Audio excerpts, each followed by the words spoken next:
coming along. We got a lot of the trunk done now, just the branches. It's looking so good. I'm so happy with how it's coming out.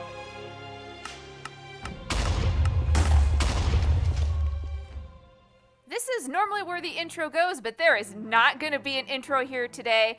Those of you who have been following the series know exactly what's going on.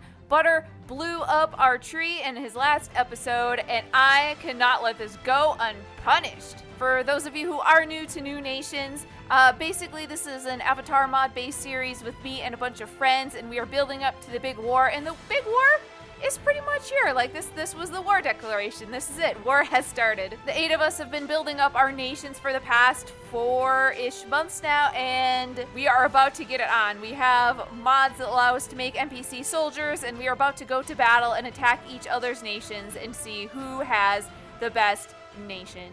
And since there's been some confusion on the subject, I would just like to clarify right now that Alito is my only official ally at the moment. Now, Alito is also in an alliance with Zombie and Alex, and part of his agreement was that they wouldn't attack me, so I guess we have like a no attack agreement for as long as that lasts. Now, Zombie I am cool with. I am perfectly happy being allies with Zombie. Alex, on the other hand, well, for those of you who may have joined the series later, Alex did steal my original dragon egg at the beginning of the series, so I'm not, like, really friendly with Alex, but, you know, sometimes war does make, what do you want to call it, like, allies of convenience? And there is something Alex has that we need right now. Last episode, we were working on getting stuff to make the Dragon Forge so that we can turn ice dragon blood and iron into the strongest armor in the game. But they're expensive to make. But I've heard from Alex, and it turns out he has a bunch of scales too, so if I combine the parts that I have for a Dragon Forge with the parts that he has from a Dragon Forge, we can go ahead and make one of them. And I know it's been a while since I've gotten out a video, but my friends, I have not been idle. I have done a lot of prep work off camera. Busy, but we're gonna get more into that after this meeting with Alex. Well, hello, Alex. Yeah, we may not have always been on the best of terms, but as you can see over there, Butter kind of blew up my tree, and I'm not happy about it. I heard about that. Yeah. That's not good. Yeah, it's not good.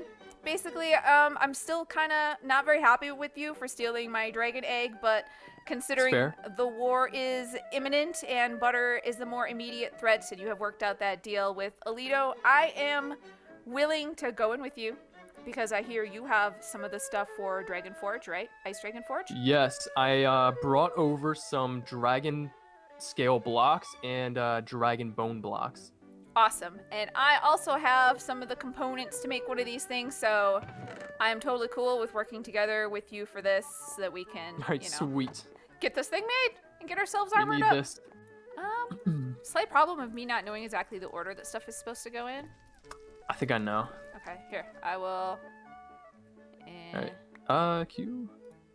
The other stuff to make more blocks. And then the stone bricks are required along with the dragon scale blocks out. You just threw them on there. So I put my crafting table here. I'm hoping the recipe gives you 4 out. That's what I found. At first I thought it was like you got 1 block for putting in each of the recipe, and I was like, oh my god, this is gonna take forever. Oh, let's go. Alright, I've got 16 blocks. Sweet. Oh, I think we need 17. I think we're gonna need like 1 more set of 4 because we need 17. Shoot. Do you have any more? Yeah. Here, I've got. Very cool. Oh, I've got a bunch of scales. There you go. So how much dragon blood did you collect? I collected 25. Oh, I got you beat by a couple. That's impressive. I think 24 is what you need, right? Yeah, 24 for a full set, but then like if you want the sword, that's another 2. So it's a 3x3, but I can't remember. Yeah, can you break this? I don't have a pickaxe. Gosh, I hope you don't need silk touch. But we got a couple extras. Oh, it takes forever to break. Even with like a dragon bone pickaxe, it takes forever. That's alright. Yep. Oh, sweet. Alright. We got it back. There. This here, and then the core. Oh, that's right, yeah. The center of the 3x3. And then more dragon bone blocks. Yeah. And finish it off. And we need to put the aperture thing. Yeah, we do. Probably. Put look! the aperture thing. Oh, look, it's animated. It's right, animated. Break this block right here. Okay. Will the dragon fit here? Yeah, the dragon will fit here. Yeah. And then we gotta throw in the aperture right here. Yep. And it's made. Sweet! It's all made. Yep. Yes! Thank you so much, Alex, go. for this. It was gonna Yes. take forever to get all the materials myself. This is good. Okay. This is Is what there needed to be anything done. around that's going to attack my dragon? Like, do you want to just make it right now? Okay, here we go. Gonna do it. I don't know if I have to tell Siku to do it, or if Siku will automatically do it. I thought he was supposed to automatically do it. So maybe if we place the iron and the dragon blood in here. Yep. Probably. There you go. Good job, Right, Siku! Yes! All right, this actually takes a long time. Yeah, it So- does. Like, we're gonna be here for a We'll while. be back after these messages. Cut! Siku has stopped working, and I guess that means that all of the dragon steel has been made here. Let's just check. Yes, all of Alex and my dragon steel is done. Now, if I was a mean person, I would just grab all of it now and run. Just run with it, but I won't. I'm not a mean person. I'll give Alex his half. So here we have it, 27 ice dragon steel. This is more than enough to make the armor. This is actually enough to make the armor and the OP sword, and, which, oh my gosh, you guys don't even know. Like, the dragon bone sword with sharpness 5 on it has 12.5 attack damage, and I believe without any enchantments, the ice dragon steel sword is like over 20 or something. It's a ridiculous jump in power. Let's go ahead and do this. Yes, yes, yes, yes. Oh, this is gonna be good. Oh, never mind the lava in my inventory. That will make sense later. The crafting recipe isn't in there. Do I have to make it before the crafting recipe shows up? Yes. Yes. Pants. Boots. Oh, is it with a wither bone? I bet it requires a wither bone. That's okay. I've gotten some more of those too. This is the wrong chest, but yeah, as you can see, I've been busy. Wither bones. Here we go. Yes, ice dragon steel sword. 25 attack damage for base, unenchanted. Oh my goodness. Yes. All right, I gotta like stand out here and like put it all on, and it's not gonna match my theme, but that's okay. Let me just turn all this off. Take all of this off. Put all of this on. Wow. Wow. That looks crazy. Oh my gosh. Yes. All right, Butter. You borrowed the pieces of my Dragon Forge and you kept Stormbreaker, Alex's dragon, so that you can make your own Ice Dragon Steel armor. But that's okay, because we've caught up to you now, and Butter, you better watch out, because I am coming for you. I'm going to go ahead, though, and keep my cosmetic armor as nothing showing, since, I mean, the ice stuff, that's kind of Alex's deal, right? I mean, we're a swamp tribe, so I'm going to keep my regular skin showing. But it'll be there, and I'm going to go ahead and work on getting it all enchanted, of course. And now on to the next focus of the video, which is, well, I guess a combination of things. The defensible part of our base needs to get finished as soon as possible. I'd love to be able to remake the tree, but that's going to take too long. There isn't enough time for it now, so I guess it's going to remain a ruined stump. But that's okay, because remember, this top part up here was never actually like the real defensible part of my base. I have been working on that down underneath the pond where Butter's TNT air balloons cannot get to it. TNT does not explode. Well, I mean, it explodes in water, but it doesn't destroy blocks. That's my defense for this place. So let's go take a peek down there and see what we have going on. So the hatch over there still gets down there, but I've now kind of dug it out so that this works too. If we go in the center of my pond and dig a hole, yeah, I've got a good start on this. This is what the entrance down into the defensible part of my base looks like. And this will eventually be a 3x3 open area. It'll come down from the center of the tree in to here. This is just the entrance hatch. Don't mind this, but here we go. Now, other people are setting up their bases kind of like in a traditional medieval like town style. That's what Butter is going for, and Alex and several others. But mine, I decided to set it up more kind of like a dungeon, like how the Ancient Warfare 2 mod does dungeons. So it's all underground for a couple of reasons. Number one, I didn't need a big, huge wall this way. It's a much smaller area, so it didn't take as much time because I don't tend to do like the grind work, and I didn't want to use like the copy paste mod. And just because, you know, I'm an earthbender, so it kind of made sense to build it underground in a way. It kind of works with my theme. And of course, I got a bunch of water in here too because waterbender. Features. The dungeon has multiple floors, and of course, the goal for the war, for those of you who don't know, is you have to defeat all of your opponent's NPCs and the opponent themselves at least once.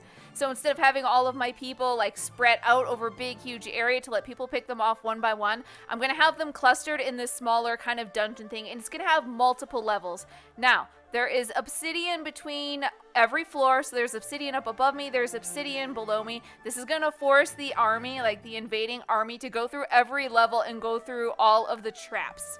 Yep, that's right, traps. Now, like in Minecraft, usually you have to be very, very clever for a trap to defeat a player, but we're talking about NPCs here, like the invading army. Their pathing is really bad, and I'm going to use that to my advantage. This is kind of an example of what I'm talking about. This is the challenge for the first floor. All of these little lake areas down here are going to be lava, and I am going to position NPC archers in each of these little notches that are firing at you as you traverse this thing. So I have set up chests back there. I'm going to put those chests, fill them up with food. We're going to get 4 people out, and we are going to position them and lock them up in each of these notches, and then we're going to put all of this lava in. So we're going to need some upkeep orders to tell our little archers to grab the food from the chest behind them, and I'm just going to make a whole bunch because we're going to end up needing several of these eventually. We will go ahead and grab out 4 of our combat NPCs and 4 of our combat orders. I think we probably need those too. Meh, I don't know. And as for armor for them, looky. We have enough armor, like enough iron. We could do another 40 of them in iron. We don't quite have enough plates, I don't think, to do a full 40 in the special swamp tribe armor.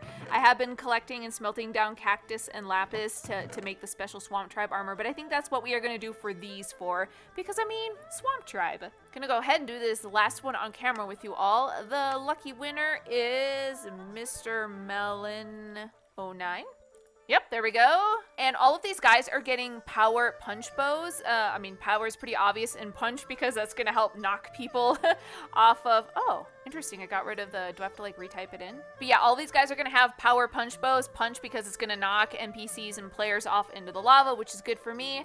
And most people's skins look utterly ridiculous with the Swamp Tribe armor, but I kind of love it. So there you go, Mr. Melon 09, Kill a Stirk, Mr. Noob Spawn, and Kai Games. Congratulations, you guys are officially part of the Swamp Nation. And the only thing left to do now is to put some potatoes in their chests. But I'm gonna wait and not do that right away because they go through the food so fast. We have a limited amount of food, and I'm gonna save that until we actually get attacked, right? So as not to waste food. So now a player comes into this room, and the only one that's really visible is Mr. Melon over there. This means that they are not going to have a very good shot, but that also kind of protects them. So someone isn't going to be able to come into this room and start using like air blades and just instantly kill all of them. They're going to have to actually come out here to be able to see them to kill them, and at that point the archers will hopefully, theoretically, have a good line of shot and start firing their bows and pushing people and NPCs off into the lava. Filling in lava. Put one right there. And put one right there. Oh, I didn't need as much lava as I thought I did.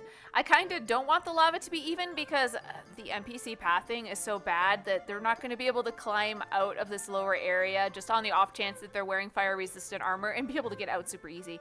So that works just fine for me. So this should make my general strategy pretty clear. Now, I love you guys all to bits, but you're not very good at keeping secrets. So this is going to be the only room that I show in my videos, I think, like the only floor. My future floors I won't be showing so that secrets don't get spilled and my enemies don't know what's happening. And if you guys want to know what's in the floors below, you're just going to have to keep watching our videos and see who attacks me and then watch their perspective and watch my perspective defending. And it should be a good time. So there, I hope all of my enemies are watching and are taking me seriously now because yeah, I might not have 500 soldiers, but I've got a lot of sneaky tricks up my sleeve and I still have a fighting chance in this war. So we have the first level of our dungeon base complete and we have our OP armor and sword made. So I think the only thing we have left to do this episode is this. This chest just happened to show up kind of overnight. I'm guessing somebody left it. Let's see what we got inside. Book and quill, okay. The blue spirit knows what you did. This is your first and only warning. Well, that's kind of ominous. Psst, if you don't know what the blue spirit stuff is all about, watch Drake's channel. Well, I don't intend dressing up as the blue spirit again to do anything else, so hopefully we should be safe. I don't know if I can fight a, oh my god, villager just staring through my door. Creeper? I don't think I can handle a battle on two fronts. Like, I don't think we can take on Butter and the Blue Spirit at the same time, so I will do my best not to anger him again. But that is going to be it for this episode, everybody. Thank you all so very much for watching. If you enjoyed, a like rating helps me and this channel and the series out a lot. And if you're not subscribed, what are you doing? The war is coming! Like right now, so much so that I'm all up in your face. You don't want to miss out on it, so go ahead and subscribe if you aren't already. And I will see you soon for the next one. Bye for now.